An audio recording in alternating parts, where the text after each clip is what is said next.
पाकिस्तान में car industry आजकल जिस रेट से डेवलप हो रही है, इतना तेजी से शायद ही पहले कभी हुई हो। और यहाँ पे हमें सिर्फ नई गाड़ियां देखने को नहीं, बल्कि पुरानी गाड़ियों के भी नए वर्जन देखने को मिल रहे हैं, जो कि पिछली गाड़ियों से बहुत ज्यादा इंप्रूव्ड हैं। कंपटीशन अब पाकिस्तान में बहुत ज्यादा बढ़ चुका है और इसी वजह से हमें पाकिस्तान में अब इंटरनेशनल स्टैंडर्ड की गाड़ियां देखने को मिल रही हैं, जो कि कंज्यूमर्स के लिए एक बेस्ट चीज है। आज जिस गाड़ी की बात करने जा रहा हूँ, यह किया सोरेंटो 2025 मॉडल, और ये सोरेंटो की भी नई शेप है।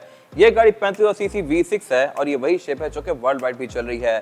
फिर इसी तरह पहले किया और हुंडई ने टुक्सन और स्पोर्टेज के पुराने वर्जन पाकिस्तान में लॉन्च किए थे, जबकि नई शेप्स उनकी वर्ल्ड वाइड चल रही थी, लेकिन अब उनकी भी नई शेप्स आ गई हैं।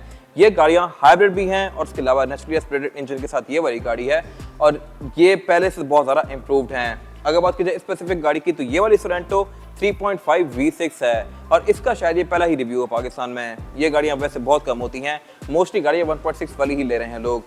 ये गाड़ी पावर के लिहाज से सही बीस्ट है और पाकिस्तान में अब तक का सबसे बड़ा इंजन ऑफर कर रही है। ये 3500 सीसी V6 है, जबकि इससे पहले मोस्टली गाड़ियां इनलाइन 4 या 4 सिलेंडर के साथ ही आ रही हैं, बेशक सोनाटा इनलाइन ही क्यों ना हो।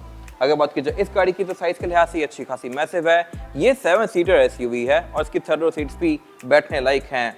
फीचर्स के लिहाज से गाड़ी बहुत सारी इंप्रूव कर दी गई है और प्राइस के लिहाज से भी ये गाड़ी जस्टिफाइबल है। इसकी प्राइस ब्रांड न्यू की 1,56,38,000 है और बाकी टैक्सेस वगैरह मिला के ये गाड़ी आपको ऑलमोस्ट तकरीबन 160-65 के आसपास कॉस्ट करेगी।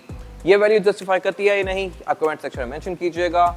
और ये गाड़ी ब्रांड न्यू है तो इसकी प्राइसेस हर कुछ टाइम बाद चेंज होती रहती हैं। एग्जैक्ट प्राइस जानने के लिए आप दिए गए नंबर पे कॉल कर सकते हैं। ये साइकिल मोटरस्पोर्ट के पास अवेलेबल है और यहाँ पे GT रोड पे अवेलेबल है। हमारी एक और ब्रांच भी है रावलपिंडी हमारी रोड पे। इन्फॉर्मेशन के लिए ये नंबर दिए गए हैं। खैर, overall it's a great 7 seater SUV and today I am going to review it.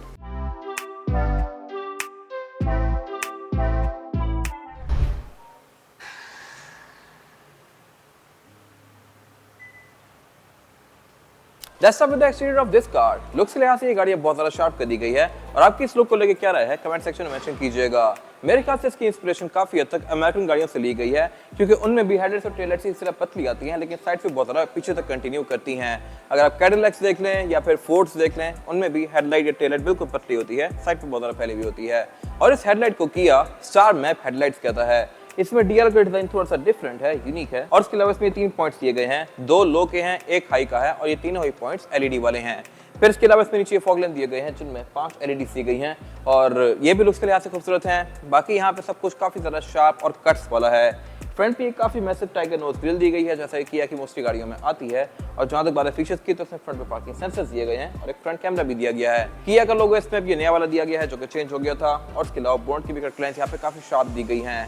Bumper में एज यूजुअल यहाँ पे कुछ डक्ट्स दिए गए हैं, जहाँ से गाड़ी हवा लेके साइड से बाहर करती है और इसकी एरोडायनामिक्स को बेहतर बनाती है। और सोरेंटो की इस वाली शेप के बारे में बेस्ट चीज ये है कि इसमें 3 मेन ट्रिम्स तो आती हैं, लेकिन इनको बाहर से स्पॉट कर पाना काफी मुश्किल है। फ्रंट इन गाड़ियों का ऑलमोस्ट बिल्कुल ही सेम है, बैक भी काफी हद तक मिलती जुलती है, जस्ट बेजेस का फर्क है। लेकिन असल फर्क इसका यहाँ साइड पे दिया गया है, क्योंकि इसमें रिम साइज डिफरेंट आते हैं। बाकी इसके अलावा टेक्टिकल लाइन्स भी यहाँ पे काफी स्ट्रॉन्ग दी गई हैं, अच्छी खासी बड़ी व्हील आर्चेस दी गई हैं। अब कहने को जो इसका व्हील का एरिया है, ये देखने में कोई इतना बड़ा लगता नहीं है, लेकिन यह है अच्छा खासा बड़ा। कंपनी से इसमें रिम 19 इंचेस का आता है और ये साइज प्राडो TXL वगैरह ऑफर करती हैं। बट ये गाड़ी क्योंकि 3.5 है, तो इसमें रिम्स 18 इंचेस के आते हैं। इनके डिजाइन का भी थोड़ा सा डिफरेंस है, मोर ऑन दैट लेटर। जहाँ तक बात है फीचर्स की, तो इसके साइड मिरर रिट्रैक्टेबल है, एडजस्टेबल है, इनमें ऑटो का फीचर है और नीचे यहाँ पे कैमरास भी दिए गए हैं, जो कि 360 डिग्री व्यू देते हैं आपको इसका। फिर इसके अलावा इसमें यहाँ पे ट्रिम्स दी गई हैं, जो कि लेटेस्ट गाड़ी में ये सब नहीं आ रही है। वैसे हैवल में इस तरह की ट्रिम आती थी, लेकिन वो सिर्फ हाइब्रिड में होती थी। बाकी इसके अलावा इसमें नीचे कुछ ग्रिल्स दी गई हैं, जो कि इसकी लुक को बेहतर बना रही हैं। ग्राउंड क्लियरेंस के लिहाज से ये गाड़ी अच्छी खासी ऊंची है और अपनी कैटेगरी में गाड़ी सबसे लंबी व्हील बेस और ऊंची है, तो ये मेरे ख्याल से एक अच्छी चीज़ है। बाकी इसमें एंट्री और एग्जिट भी आसान है, क्योंकि ये गाड़ी आपकी हाइट पे ही है। और यहाँ पे एक और अच्छी चीज़ ये है कि इसमें तीनों ही ट्रिम्स में सीट्स इलेक्ट्रॉनिकली एडजस्टेबल हैं। Just top of line trim में थोड़े फीचर्स ज़्यादा दिए गए हैं, उसमें लंबार सपोर्ट और थाई सपोर्ट भी आता है। थाई सपोर्ट का एक्सटेंड होता है, इसमें थाई सपोर्ट नहीं है। बाकी इसके अलावा छोटे मोटे इसमें और डिफरेंसेस है, मैं कवर करूंगा आगे जाके। पैनोरामिक रूफ ये तीनों ही गाड़ियां ऑफर करती हैं, ये मेरे ख्याल से एक अच्छी चीज़ है। बेशक आप बेसिक लें, आपको रूफ मिलेगी। फिर इसके अलावा इसमें यहाँ पे रूफ रेल्स दी गई हैं, विंडोज के आसपास काफी सारी फ्रिल्स दी गई हैं, जो कि अभी तो कवर्ड हैं। और यहाँ बैक पे आते आते ये गाड़ी बहुत सारा बॉक्सी होती जाती है। सब कुछ यहाँ पे काफी शार्प और स्ट्रेट दिया गया है। और इसके अलावा यहाँ पे भी लुक्स काफी हद तक मुझे शेवरलेट की कार से इंस्पायर्ड लगती हैं। ड्राइव ट्रेन इस गाड़ी में 2 मेन आती हैं, फ्रंट व्हील ड्राइव और फिर all wheel drive. Top of line जो इसमें ट्रिम है वो ऑल व्हील ड्राइव होती है, बाकी दोनों छोटी ट्रिम्स ये वाली और इसके अलावा इसका 1.6 फ्रंट व्हील ड्राइव वाली गाड़ियाँ सिर्फ फ्रंट व्हील होती हैं। बाकी इसके अलावा ये ऑल व्हील डिस्प्ले को ऑफर करती है। राइड के लिहाज से गाड़ी अच्छी खासी कंफर्टेबल है। फ्यूल टैंक भी इसमें कैपेसिटी के लिहाज से डिसेंट है और इसके अलावा इसमें क्वार्टर ग्लास दिए गए हैं जो कि काफी बड़े हैं। इसकी वजह यह है कि इसमें थर्ड रो सीट्स आती हैं और थर्ड रो पैसेंजर्स यहाँ से बाहर देखेंगे। बाकी इसके अलावा यहाँ पे पार्किंग सेंसर साइड तक दिए गए हैं जो कि आपको इस गाड़ी के ऑब्स्टिकल्स यहाँ तक इंडिकेट करेंगे। और जहां तक बात है इस गाड़ी के रेयर एंड की, तो ये बिल्कुल बॉक्सी है। टेल लाइट इसमें ऑलमोस्ट स्क्वायर है और इसके अलावा ये काफी हद तक रोज रॉयस कलिनर से इंस्पायर्ड लगती हैं। उसकी भी सीधा स्क्वायर आती हैं और ओवरऑल डिजाइन लैंग्वेज भी इसमें वैसे ही रखी गई है। बाकी इसके अलावा पार्किंग सेंसर यहाँ पे कंटिन्यू करते हैं। नीचे स्किड प्लेट्स दी गई हैं और सोरेंटो में जो छोटे वर्जन है इसमें सिर्फ सोरेंटो की वर्जन दी गई है। एचईवी वाली गाड़ी में एचईवी का बैच आता है वहाँ राइट पे। बाकी इसके अलावा टेलगेट इस गाड़ी में भी पावर्ड है जो कि अगेन एक अच्छी चीज़ है। यूजुअली छोटे वर्जन के टेलगेट पावर नहीं होते हैं बट इसमें दिया गया है जो कि आप की फॉब से भी अनलॉक कर सकते हैं और यहाँ से भी। बाकी इसके अलावा इसमें एक फीचर मिसिंग है और वही है कि अगर आप चाबी लेके पास आएँ और खड़े रहें तो इसका टेलगेट खुलता नहीं है, जबकि इसके जो टॉप ऑफ लाइन वर्जन है उनमें पास करने पर टेलगेट खुद खुल भी जाता है। इसके अलावा बाकी ट्रंक कैपेसिटी के लिहाज से ये गाड़ी डिसेंट है। इसमें थर्ड रो सीट्स दी गई है जैसा कि मैंने बताया, तो इनको आप फोल्ड करके ट्रंक कैपेसिटी को खुला बना सकते हैं, अनफोल्ड करके यहाँ पे 2 लोग बिठा सकते हैं। अनफोल्ड करने के बाद भी यहाँ पे एक बड़े बैग जितनी जगह बचती है और फोल्ड करके जगह काफी खुली हो जाती है। और अगर आपका बहुत ही ज्यादा सामान है तो आप इसकी सेकंड रो सीट्स को भी फोल्ड कर सकते हैं। शटलेट इसमें अलग से आती है। थर्ड रो पैसेंजर्स के इसमें क्लाइमेट कंट्रोल नहीं दिया गया जो कि पिछली गाड़ी में था। और इसके अलावा यहाँ पे एमेनिटीज बाकी पूरी दी गई हैं। टेलगेट कैट को आप एडजस्ट कर सकते हैं, उसकी गाड़ी मैंने बना के ऑलरेडी अपलोड की हुई है अपने पेज पे। और इसके अलावा बाकी टूल किट वगैरह इसकी यहीं पे दी गई हैं। स्पेयर टायर भी इसमें आता है फुल साइज का जो कि यहाँ पे नीचे दिया गया है, माउंट हुआ हुआ है। और इसको लो करने का तरीका भी होता है जो कि मैंने पहले वीडियोस में कवर किया हुआ है। अब यहाँ पे एक चीज आपको मिसिंग लगेगी और वो है रेयर वाइपर, बट वो मिसिंग नहीं है, हिडन है। नाइस अटेंशन टू डिटेल किया की तरफ से ये स्पॉइलर के अंदर इंटीग्रेट कर दिया गया है प्राडो वगैरह की तरह। वैसे लैंड क्रूजर 300 सीरीज में भी वाइपर यहाँ पे आ रहा है, जबकि प्राडो 2010 से इस स्पॉइलर के अंदर ऑफर कर रही है जो कि थोड़ा नीट लगता है। और यूजुअली लोग वाइपर के जो ब्लेड्स निकाल जाते हैं इस केस में वो नहीं कर पाएंगे क्योंकि ये छुपा हुआ है। ये मेरे ख्याल से एक बड़ी फिट चीज है। बाकी इसके अलावा यहाँ पे ये ब्रेक लैंप, शार्प एंटीना वगैरह दिया गया है। और अब अगर बात कीजिए इस गाड़ी के इंटीरियर की, तो ये बेस लेवल ट्रिम है, बट स्टिल यहाँ पे इतने फीचर्स हैं जितने के मोस्टली गाड़ियाँ ऑफर नहीं करती पाकिस्तान में। इस तरह से इसकी सीट्स हीटेड हैं, स्क्रीन यहाँ पे BMW स्टाइल की दी गई हैं, साउंड सिस्टम भी इसमें ठीक है और इसके अलावा बाकी भी फीचर्स यहाँ पे अच्छे दिए गए हैं। फिर ये पाकिस्तान में सबसे बड़े इंजन वाली गाड़ी है तो ऑब्वियसली इसकी पावर का भी आपको सही बताने वाला है। ये सब मैं कवर करूंगा आगे जाके। फिलहाल अगर बात कीजिए इस गाड़ी के स्टीयरिंग व्हील की, तो ये पूरा ही लेदर स्टिच्ड है और इसके अलावा डिजाइन लैंग्वेज इसमें काफी हद तक वैसे ही फॉलो की गई है जैसे कि पिछली गाड़ियों में थी। स्टीयरिंग व्हील है ये मल्टीमीडिया वाला और इसके अलावा इसमें रडार नहीं है, तो वो वाले फीचर्स यहाँ पे नहीं दिए गए। बाकी इसके अलावा हेडलाइट इसमें ऑटोमेटिक है, वाइपर्स के रेन सेंसिंग है और इसके पीछे इसका ये काफी बड़ा सारा पैनल दिया गया है जिसमें डिस्प्लेस हैं। अब इस पे 12.3 इंचेस के 2 अलग-अलग डिस्प्लेस हैं, 12.3, 12.3। और राइट वाला डिस्प्ले जो है ये स्पीडोमीटर है, इसके आप थीम्स को काफी हद तक चेंज कर सकते हैं और ये ड्राइव मोड्स के साथ भी चेंज होती हैं। ये आपको गाड़ी की सारी स्टार्ट शो करवाएगा। स्पीड लिमिट इसकी 260 किलोमीटर पर आवर तक है।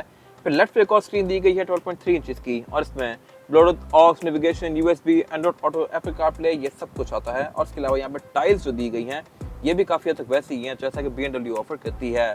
फिर ये डिस्प्ले सारा फ्लोटिंग है, यानी कि डैशबोर्ड से अलग से ऊपर निकला हुआ है। और इसके अलावा पीछे इसका डैशबोर्ड भी अच्छा खासा बड़ा है, लेकिन इसमें कुछ फीचर्स कम हैं।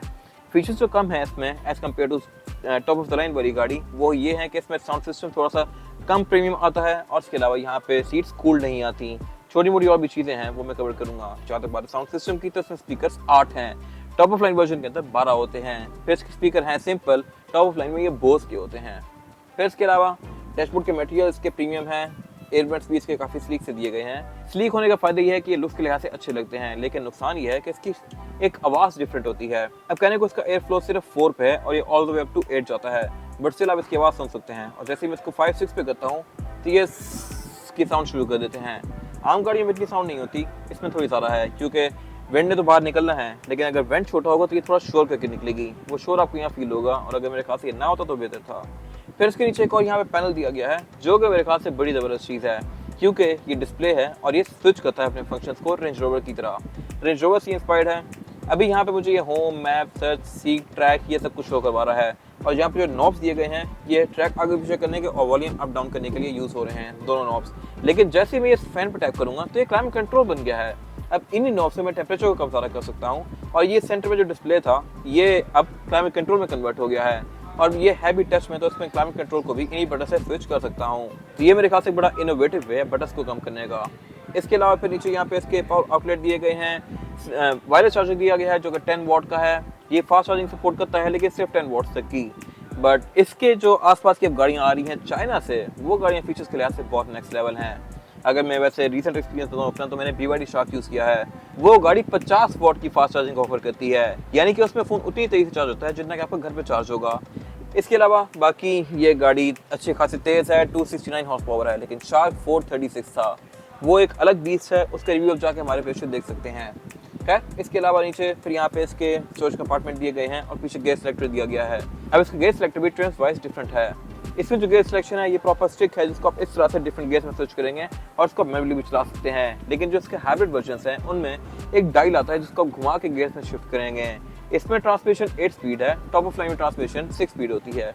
पीछे इसका ड्राइव मोड सेलेक्ट दिया गया है और यहाँ जो ड्राइव मोड्स हैं ये है इको, नॉर्मल, स्पोर्ट और स्मार्ट। लेकिन जो इसके बड़े वर्जन्स हैं उनमें और भी ड्राइव मोड्स आते हैं, स्नो, मड, ग्रेवल वगैरह के। इसके अलावा पार्किंग ब्रेक यहाँ पे इलेक्ट्रॉनिक है, कप होल्डर्स वगैरह दिए गए हैं। सेंटर कंसोल भी स्पेस के लिहाज से डिसेंट है। और इसके अलावा लेफ्ट वाली जो फ्रंट सीट है ये इलेक्ट्रॉनिकली एडजस्टेबल है, वहाँ से भी और यहाँ से भी। यहाँ से इसलिए कि पिछली लेफ्ट सीट की बॉस सीट है, वो क्या होती है मैं कवर करूँगा आगे जाके। सेम लेदर इसका डोर्स के अंदर कंटिन्यू किया गया है। विंडोज में सिर्फ ड्राइवर की सिंगल टैप वाली है, बाकी सारी विंडोज आप नॉर्मली नीचे करेंगे। किया विंडोज में मेरे ख्याल से बड़ी कंजूसी करती है, I am not sure why. वैसे आपको ये छोटी छोटी गाड़ियों में भी और पावर देखने को मिल जाती हैं, लेकिन इस गाड़ी के केस में सिर्फ ड्राइवर की सिंगल टैप वाली है। खैर, इसके अलावा साइड मिरर्स के ऑटो रिट्रैक्टेबल हैं, साइड वाले एलिमेंट्स के अच्छे खासे मैसिव दिए गए हैं। और इसके अलावा बाकी इसमें जो वेंटी मिरर हैं इनमें भी लाइट्स आती हैं, जिनको आप मैनुअली ऑन करेंगे इस तरह से। रेयर मिरर्स का ऑटो डिमिंग फीचर के साथ है। ये गाड़ी पैनोरामिक रूफ भी ऑफर करती है। एयरबैग इसकी तीनों ट्विंस में 6 आते हैं। और अगर बात की जाए इस गाड़ी में रेयर पैसेंजर्स के लिए सीटिंग कैपेसिटी की, तो ये भी बैक पे डिसेंट है। यहाँ पर मेरे पास लेग रूम अच्छा खासा दिया गया है और हेडरूम का भी इसमें कोई खास इशू नहीं है, तो यहाँ पे कोई बंदा बैठ के तंग नहीं होगा। फिर बैक पे इसमें 3 लोग कंफर्टेबली बैठ सकते हैं, क्योंकि गाड़ी चौड़ी भी अच्छी खासी है और फ्लोर बेड भी इसका ऑलमोस्ट फ्लैट है। रेयर पैसेंजर्स के लिए यहाँ पे इंडिविजुअल एयर वेंट्स दिए गए हैं, पावर आउटलेट दिए गए हैं, केबल लाइट्स भी दी गई हैं। फिर जैसा कि मैंने बताया था कि इसमें एक बॉस सीट आती है ये वाली, और उसका मतलब ये है कि यहाँ बैठ के रेयर पैसेंजर अगली सीट को इस तरह से आगे कर सकता है और इसकी बैक को भी काफी तक आगे लिटा सकता है, ताकि इसका लेग रूम मैक्सिमाइज हो जाए। तो ये बेसिकली बॉस सीट होती है। और जो बहुत लग्जरियस गाड़ियां होती हैं उनमें प्री डिफाइंड मोड्स आते हैं, आप सिर्फ एक बटन दबाएं ये सीट मैक्सिमम आगे चली जाएगी।